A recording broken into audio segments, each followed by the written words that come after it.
sobre lípidos, sea antes, por ejemplo, ahí con el doc.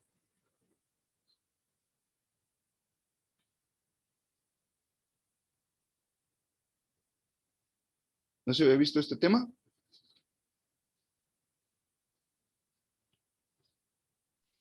Creo que sí, profe, Ok, entonces pero no me acuerdo de mucho. ojalá que nos podamos ir entendiendo en algo y que me apoyen ahí con algún comentario.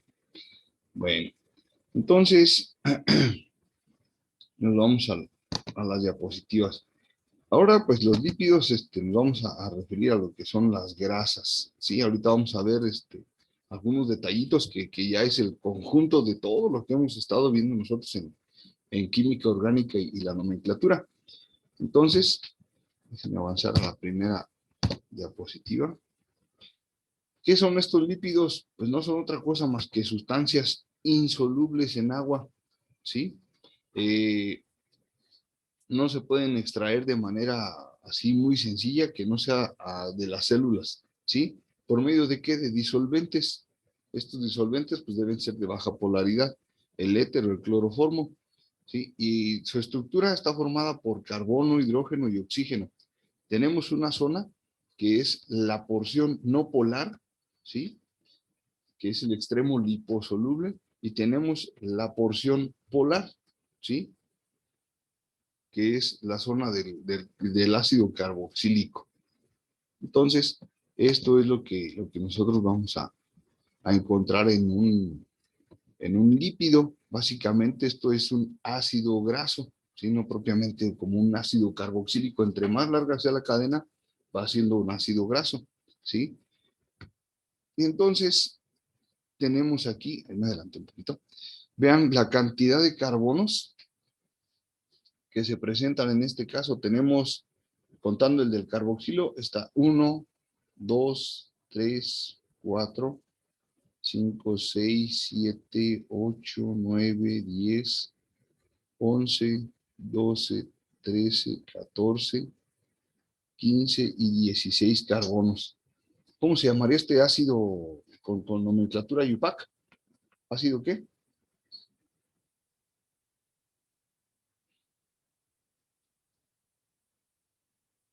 ¿Sabe?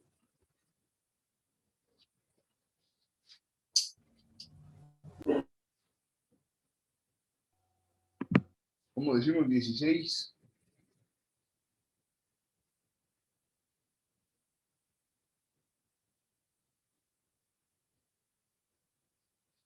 ¿No sería hexadecanoico?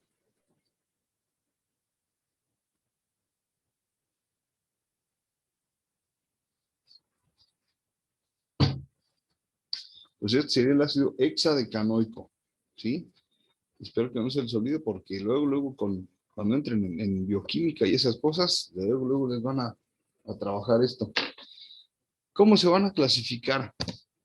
Pues tenemos dos pequeñas ramitas. Primero son los lípidos saponificables, ¿sí? Entre esos están los simples, que solamente van a tener estructuras como la que acabamos de ver, carbono, hidrógeno y oxígeno. Y tenemos otros que son complejos, que aparte de tener carbono, hidrógeno, oxígeno, tienen nitrógeno o tienen fósforo o presentan azufre, ¿sí? Los simples son los acilglicéridos y los séridos, o que se conocen como estructuras de ceras. Y tenemos los fosfolípidos o fosfoglicéridos y glucolípidos, son los que van a presentar ya sea los fosfoglicéridos, el grupito aquí con el elemento de fósforo, ahí los vamos a ver más adelante, ¿sí? Y tenemos entonces los insaponificables o no saponificables, que son los terpenoides, esteroides y prostaglandinas. En este caso, los lípidos van más sobre moléculas grasas de almacenamiento. Estos de acá, los insaponificables, van sobre la síntesis de vitaminas, de hormonas, ¿sí? Y eso lo vamos a ver más adelantito. Entonces, esta es la clasificación que tienen, ¿sí? Básicamente, saponificables, no saponificables, ¿sí? Así. Y ahora, si queremos profundizarle, pues son los simples y los complejos, que son acilglicéridos y ceras y fosfolípidos, fosfoglicéridos y glucolípidos los complejos. Bueno, aquí vámonos con los ácidos grasos. Sí, ya vimos un ejemplo de un ácido graso. Estos van a ser de 3 a 22 carbonos, ¿sí? Y van a tener la cadena que nosotros le llamamos el radical alquilo, la cadena hidrocarbonada, ¿sí? Con el carboxilo. Y estos van a tener una variantita entre los lípidos simples y los lípidos complejos. Ahorita vamos a ver los lípidos simples. Entonces, por ejemplo, aquí tenemos un lípido simple, un ácido graso, ¿sí? Sencillito. Vean, aquí tenemos otro ácido graso, ahí tiene una pequeña variantita, ahorita vamos a explicar qué onda. Y aquí tenemos otro ácido graso, ¿sí? En el caso del primero, este es un ácido graso simple, no presenta dobles enlaces, ¿sí? Toda su estructura tiene enlaces simples. Si la vemos, puros enlaces simples, vean. No hay un enlace doble en la estructura. En ninguna zona hay un enlace doble, excepto la del oxígeno, pero esta no cuenta, esta está en todas partes. ¿Sí? Donde nos debe de llamar la atención es el doble enlace que se presentara entre carbono y carbono. ¿Sí? Como no presenta dobles enlaces, es un ácido saturado, ¿sí? Un ácido graso saturado. ¿Por qué? Porque no presenta insaturaciones, como el caso de los alquenos. ¿Recuerdan cómo cambiaba la estructura de alcanos a alquenos?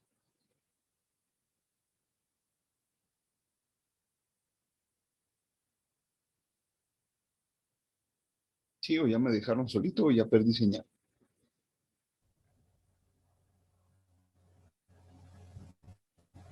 No, profe. No, que no se acuerdan. Acuérdense que cuando vimos alcanos, teníamos, por ejemplo, voy a poner este. Les sugiero que se acuerden porque, pues, en algún momento se los van a preguntar. Esto era un alcano. Este es un hidrocarburo saturado. Comparado con un alqueno, el alqueno perdía un par de hidrógenos, ¿sí? De la estructura para poder generar el doble enlace y cambiaba de hibridación de sp3 a sp2. Entonces, este hidrógeno se quedaba con un carbono y aquí se formaba el doble enlace. Aquí vemos la zona, déjenme la vuelvo a marcar. Aquí vemos la zona del doble enlace y se dejó de presentar saturaciones, es decir, ya no se ve tan amontonado aquí donde estoy marcando los círculos, ¿cierto? ¿Sí se observa ahí donde ya no hay saturación de hidrógenos? Uf, ya lo borré. Aquí donde no se formaba la saturación de hidrógenos es donde está el doble enlace. Y esto es a lo que se le conoce como hidrocarburo no saturado. Debido a que presenta el doble enlace, se reduce el número de hidrógenos. Eso es lo que acá nos debe de llamar la atención. Está tan lleno de hidrógenos, ¿sí? Que por eso se le denomina un ácido graso saturado. En este caso, ¿dónde vamos a encontrar este ácido graso saturado? Pues lo vamos a encontrar, por ejemplo, en las carnitas, ¿sí? Es la manteca que tiene ahí las carnitas, el ácido esteárico. Ahora nos vamos con este otro. En este otro nos dice el texto que si encontramos un doble enlace en un ácido graso, ya desde que aparezca el doble enlace en el ácido graso, ya se considera insaturado, ya perdió cierta cantidad de hidrógenos. ¿Sí? Vean, todos están con 2 hidrógenos. ¿Sí? Para acá también. Todos los carbonos tienen 2 hidrógenos, excepto estos de aquí. Estos hidrógenos de aquí tienen nada más un hidrógeno cada uno. ¿Sí? Esta zona es la que le dio la insaturación, debido a que perdió esos 2 hidrógenos para formar el doble enlace. Entonces, solamente porque tenga un doble enlace, ya es un ácido graso insaturado. Y este tipo de estructurita, ¿dónde la vamos a encontrar? La vamos a encontrar en el aceite de oliva. ¿Sí? Entonces, vean, ¿por qué nos recomiendan grasas no saturadas? Perdón, grasas saturadas. No nos dicen, no coman grasas saturadas. ¿Por qué? Por la cantidad de hidrógenos que tienen, ¿sí?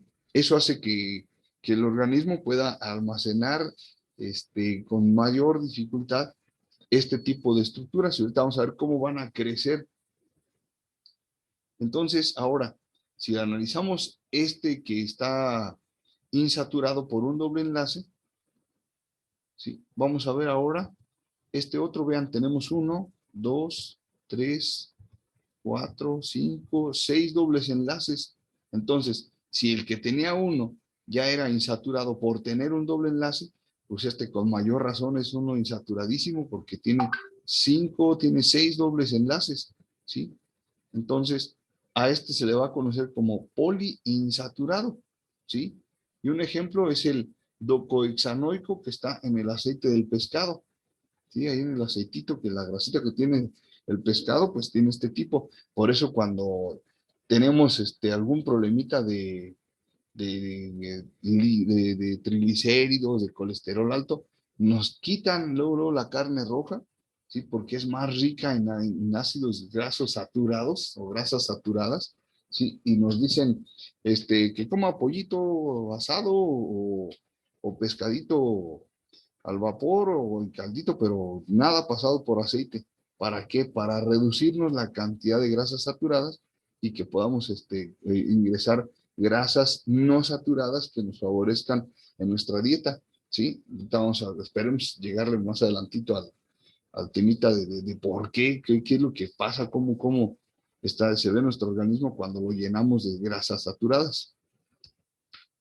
Bueno, aquí tenemos ácidos comunes en la naturaleza, ácidos grasos, ¿sí? Está el mirístico, el palmítico, el esteárico, el oleico, el linoleico y el araquidónico. Y aquí tenemos las estructuras, ¿sí? Estos que se ven dobladitos, ya vimos ahorita un ejemplo, me voy a revisar un poquito. Vean, aquí se nos muestra una flexión, ¿sí? Se debe a la doble ligadura. Aquí vean, tenemos todas estas flexiones. Son 6 flexiones que presenta esta estructura en lugar de ser una línea como el saturado, ¿sí?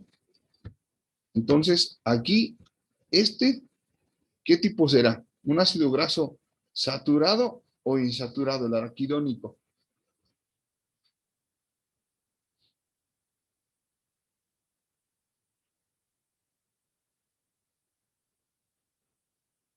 ¿Qué tipo de ácido graso será? ¿Saturado o no saturado?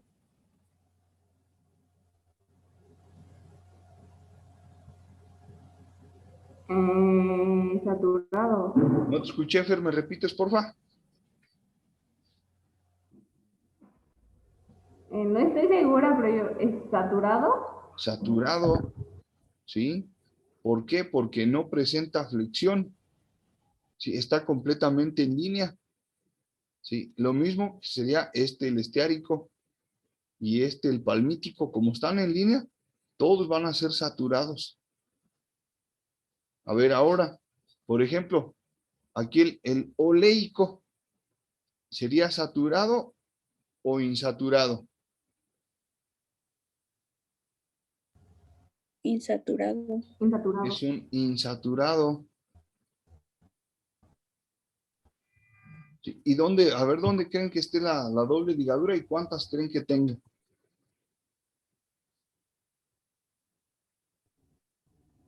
¿Dónde está lo Al rojo?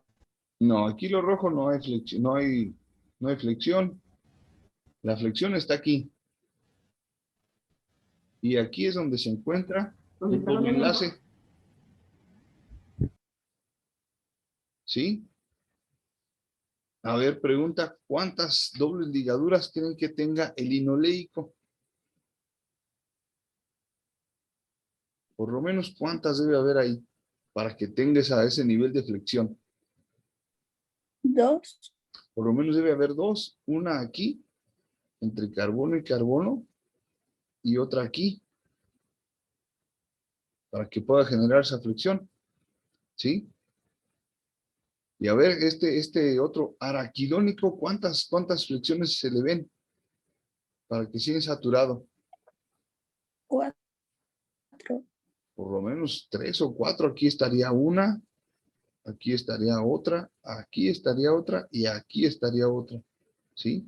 Y entonces esto ya lo hace un ácido graso insaturado, ¿sí?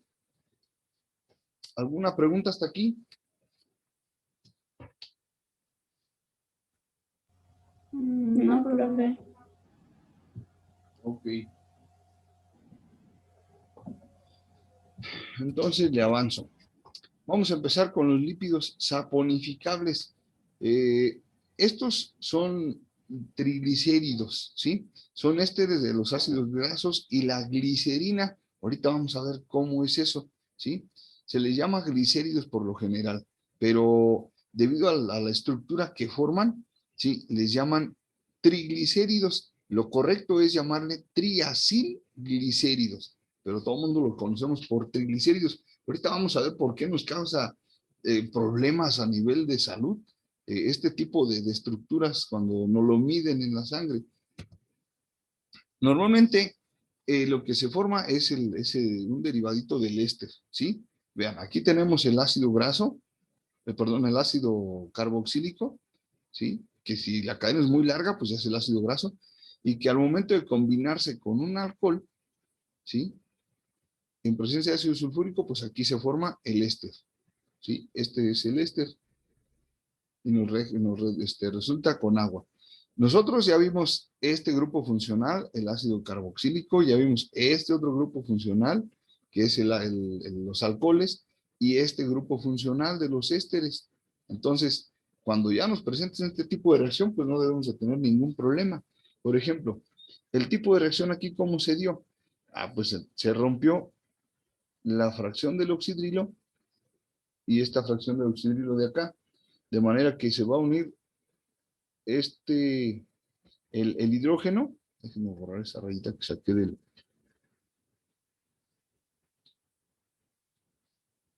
Este hidrógeno se une con el OH, de manera que nos va a formar agua. Y entonces la fracción que quedó libre del etilo es el que se va a unir con el oxígeno para formar el éter correspondiente. ¿Sí? Acuérdense que vimos los mecanismos de reacción con los alcoholes y todos se van a manejar de la misma manera. Entonces, así es como se va a formar el éster. Ahora, más o menos así es como se va a trabajar. Tenemos esta estructura general, ¿sí? Este es por el que vamos a empezar. Este es el triacilglicérido. Esta es su fórmula general de uno de estos. Ahora, quiero que quede bien clarito, aquí está el derivado del ácido carboxílico, que sería esta fracción, de aquí a aquí. Es esto, en cada uno. Ahora vean, el radical alquil que se une es este, eso sería la fracción del etil en este caso de acá. Vean cómo se junta cada uno de tres formas, y esto de aquí está este radical 1, radical 2, radical 3, es el ácido graso. Hace un ratito vimos un ácido graso de 16 carbonos, ¿sí? Ahora, quiero que se imaginen cómo va a estar aquí este radical que va a tener 16 carbonos, ¿sí? Aquí ya está uno y aquí está el otro, el final. Y así cada uno de estos. De forma que entonces un triacilglicérido, ¿sí? Va a ser formado por 3 moléculas de ácidos grasos, ¿sí? Y la glicerina o glicerol, el alcoholito que es el que hace que se junten estos de acá, ¿sí? Formando un polialcohol. Y entonces, así es como nos va a quedar esta reacción de saponificación, ¿sí? Aquí tenemos los alcoholes, se van a romper los enlaces y se va a generar el triacilglicerol, ¿sí? Una molécula grandecita. Y esta es una de muchas que manejamos. Entonces, los triglicéridos presentan así, una estructura de este tipo, ¿sí? Un ácido graso en 3 posiciones. ¿sí? Y dependiendo del tipo de ácido graso, pues va a recibir el nombre. Por ejemplo, está el triestearil glicérido, el tripalmitil glicérido o el trioelegil glicérido, ¿sí? Dependiendo del ácido graso. Y vean la estructurota que se forma. Nosotros habíamos llegado, por ejemplo, que al metanol, o que a un ácido benzoico, o que algo así. Vean cuántos carbonos y cuántos hidrógenos estamos manejando ahí, ¿sí? Por eso es el problema con los triglicéridos, son moléculas ya grandecitas. Entonces, contienen más de 2 ácidos grasos, ¿sí? Si tienen 2 diferentes, los vamos a llamar mixtos, ¿sí? Puede ser un ácido graso un poquito más corto que otro, ¿sí? Eso ya va a ser un triacilglicérido mixto, ¿sí? En la hidrólisis o cuando se combinan con álcalis, es el proceso llamado saponificación y nos deja una mezcla jabonosa, ¿sí? Y glicerina. Así es como se combina cuando se hace la reacción de saponificación. Tenemos el triacilglicérido, ¿sí? Que lo combinamos con hidróxido de sodio en este caso, ¿sí? Y se va a formar el jabón. Se va a perder aquí la fracción alcohólica.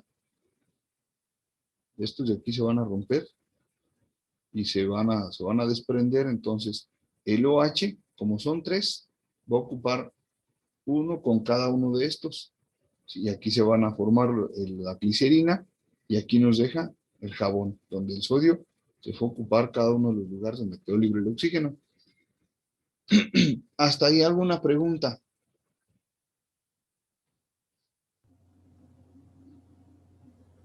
No, profe. Ok. Y entonces, estos son los más abundantes en las células. ¿Sí? ¿Y para qué va a servir? De sus funciones principales es almacenar las grasas, ¿sí? En animales y plantas. Grasas que nos van a funcionar como reserva energética, ¿sí? Esa es de sus principales funciones biológicas. Ok. Entonces vamos a ver ahora más a fondo la estructura. En este caso tenemos otro tipo de lípidos, los fosfolípidos, ¿sí? Y se basa en una molécula de glicerol, pero en una de sus piezas, digámoslo así, tiene un grupo fosfato, ¿sí? Y que esto hace la fracción hidrofílica de la molécula, y por otra las moléculas de los ácidos grasos, que serían las cadenas largas. Aquí podemos ver, en el carbono 1 se encuentra un ácido graso, que es toda la fracción que se alcanza a ver aquí, a lo largo. Todo este es el ácido graso, ¿sí? En el carbono 2 tenemos otro ácido graso, pero el ácido graso que está ya es un no saturado, porque aquí presenta el doble enlace, ¿sí? Y en el carbono 3, aquí es donde está la clave de por qué es un fosfolípido, ¿sí? Porque tiene aquí el grupo fosfato, es este que se encuentra aquí, ¿sí? Y entonces, eso es lo que hace que se denomine fosfolípido. Tenemos toda la fracción, digamos, todo esto es la fracción lipídica, y ya con esto hace la fracción fosforilada, ¿sí? Y eso es como se forma un fosfolípido. Estos fosfolípidos los vamos a encontrar mucho, de hecho son imprescindibles en cualquier organismo vivo, ¿sí? ¿Por qué? Ahorita vamos a ver por qué. Tenemos que, van a presentar diferencia en las cabezas polares, eso va a depender de las bases nitrogenadas, y me voy a revisar un poquito. Aquí tenemos nitrógeno, este grupito amino que ya nosotros habíamos visto, ¿sí? Va a variar de acuerdo al tipo de radical que se encuentre aquí, entonces dependiendo de eso, pues va a ser el tipo de, de la cabeza polar que tenga, ¿sí? ¿Qué más tenemos? Las lecitinas, que son un tipo de fosfolípidos, pues las vamos a encontrar en el huevito, ahí es en las grasitas que tiene el huevito, como el caso de la yema, pues va a ser parte de los componentes de nervios y de tejido cerebral. Pero ¿qué creen? Esto no es a una edad ya en crecimiento. Es sobre todo en las edades muy, muy jóvenes, estamos hablando de pequeñitos de meses a cierta etapa de su niñez, ya como de los 7, 8 años, ya deja de aprovecharse, pero mientras son bebés es bien importante que la yemita de huevo no les falte. ¿Para qué? Para favorecer el tejido cerebral y el tejido nervioso, pero sobre todo el cerebral. Entonces, ¿dónde vamos a encontrar estos fosfolípidos? Pues los vamos a encontrar en las plantas superiores y en animales, ¿sí? Como fosfatidiletanolamina y fosfatidilcolina, ¿sí?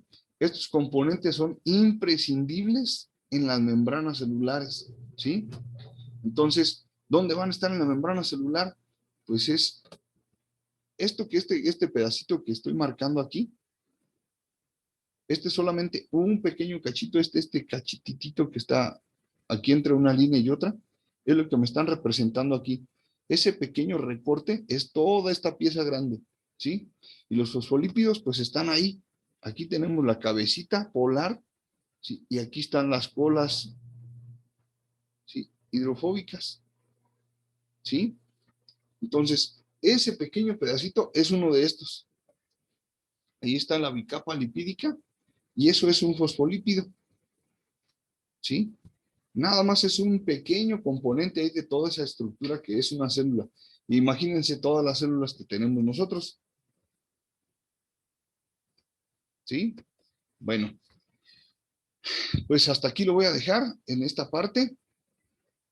Me quedan unos minutitos. Me voy a pasar a la etapa de lo que me habían encargado de del examen de admisión. Quedamos que nos íbamos a meter con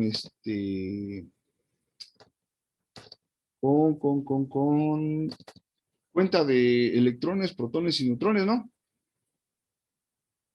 Sí. Sí, profe. Ok, vamos a darle una pasadita entonces a eso. Vamos a ver, ojalá nos dé los minutitos que nos restan. Vamos que me carguen mi presentación.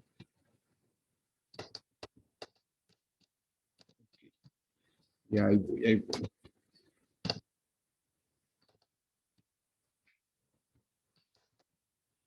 Ok, nos habíamos quedado hasta aquí, ¿cierto? Evolución de la teoría atómica, los diferentes modelos que teníamos y pues ya vimos que había electrones, protones y neutrones. Pero ahora el detalle es cómo le vamos a hacer para calcular. Necesitamos tener en cuenta que hay algunas letritas que se manejan, por ejemplo, el caso de Z, ¿sí? Z va a ser la representación del número atómico, ¿sí? Y hay que tener en cuenta que es igual al número de protones en el núcleo de un elemento, ¿sí? Entonces, en el átomo, pues vamos a encontrar protones y neutrones que van a ser cantidades iguales, ¿sí? Para que el átomo pueda estar lo más estable posible, ¿sí? Entonces, ¿cómo lo vamos a sacar? Pues bien sencillito, si ya me están diciendo que Z es igual al número de protones y por lo tanto es igual al número de electrones, lo que me resta nada más es saber cuántos neutrones hay. ¿Cómo lo voy a hacer? Pues nada más vamos a hacer una pequeña restita, ¿sí? Vamos a ver cómo se maneja. Aquí tenemos un ejemplito, ¿sí? El número atómico 8 del oxígeno. Tenemos que entonces, si el número atómico 8 es igual al número de protones, pues ya tengo entonces que hay 8 protones, ¿sí?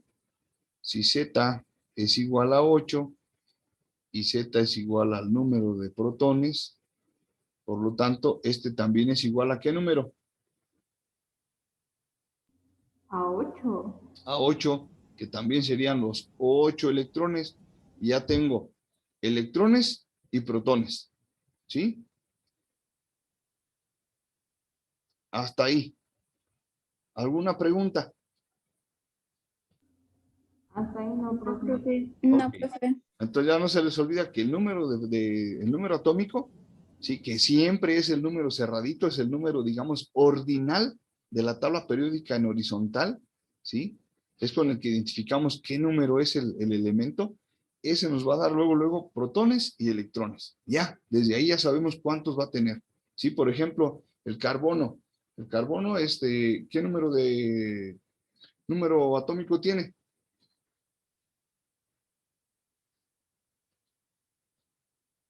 ¿No? 6. No, ese es el símbolo. Ah, 6. Escuché nomás C. Entonces tiene 6. Por lo tanto, ¿cuántos electrones va a tener? 6. 6. ¿Y cuántos protones va a tener? 6. 6. Listo, ya quedó. Ahora, nos falta saber cómo se va a determinar el número de neutrones, ¿sí? Porque ese es el tipo de carga que nos hace falta, o el tipo de, no de carga, de partícula subatómica que nos hace falta. Eso es bien sencillito, bien sencillito. Para eso nos vamos a basar en el número de masa. Normalmente en el tipo, manejando en fórmulas, número de masa se va a reconocer por la letra A. Ya tenemos dos. Z, que es el número atómico, y ahora tenemos A, que es el número de masa. No, por ahí alguien se los va a mencionar como número másico. Es lo mismo, ¿sí? Solo que este número de masa lo encontramos nosotros en la tabla periódica y en los elementos como el número que tiene decimales, ¿sí? Como ya ven que el oxígeno tiene 15.9998. Ese es el número de masa. ¿Qué le vamos a hacer nosotros? Si, por ejemplo, en este caso es 15.9998, lo vamos a redondear a 16 para que nos dé un número cerradito. ¿Estamos de acuerdo hasta aquí? Sí, profe. ¿Sí? Entonces, para saber la cantidad de neutrones de un elemento, pues lo único que vamos a hacer es una diferencia, una restita, ¿sí? Para determinar el número de neutrones, vamos a restarle al número de masa el número atómico. Y listo. Es decir, si por ejemplo quiero saber los neutrones que tiene el oxígeno, pues le voy a restar a 16, 8. Por lo tanto, voy a tener ¿cuántos neutrones?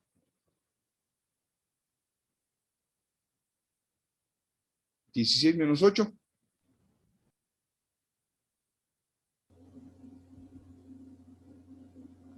8. 8. Y listo. Estos son los neutrones.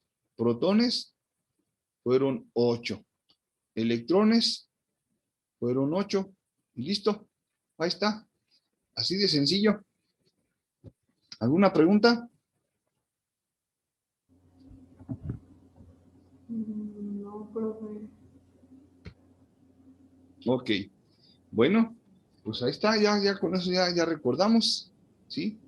Aquí tenemos el ejemplo del elemento 23. ¿Alguien recuerda cuál es el elemento 23? O ahí con su tabla periódica luego. Si no, pues descárguense la aplicación que les dije.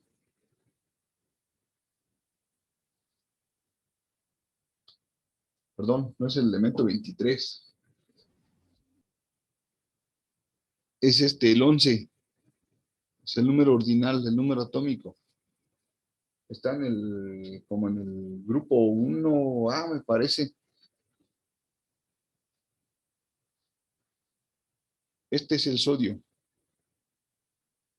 Profe, o sea, Sí, el número atómico es el numerito que está hasta arriba, el sí, que es... normalmente está en una esquinita. Ajá. Y el de masa atómica es el que luego dice como 14.04. Ajá, sí, siempre está con decimales. Ah, ok, gracias. Sale. Y entonces, ya este número atómico me dice que es igual a los electrones y a los protones. Por lo tanto, voy a tener 11 electrones y 11 protones. ¿Sí? Y ya solo para saber cuántos neutrones tengo, le voy a restar al número de masa el número atómico, es decir, 23 menos 11. Por lo tanto, voy a tener neutrones, 12. Y aquí están mis 3 partículas subatómicas calculadas. ¿Preguntas?